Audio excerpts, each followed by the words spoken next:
ఒక చిన్న గ్రామంలో లక్ష్మి అనే 10 ఏళ్ల పాప ఉండేది.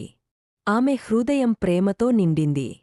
జంతువులను ఎంతో ఇష్టపడేది.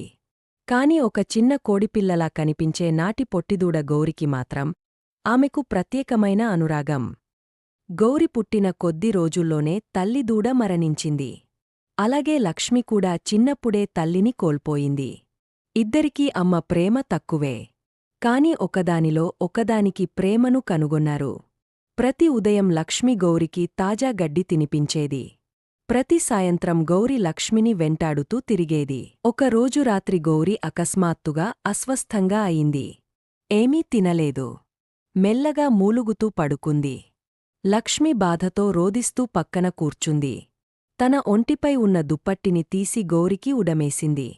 నన్ను వదిలిపెట్టకు గౌరీ అంటూ ఆమె ప్రేమగా చెప్పింది. గాం వెటర్నరీ డాక్టర్ వచ్చి మందులిచ్చాడు.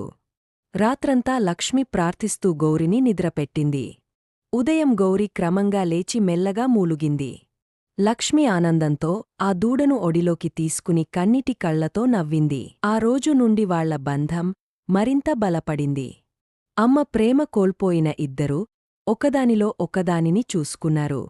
అది ప్రేమ కాదు, అది జీవితమే.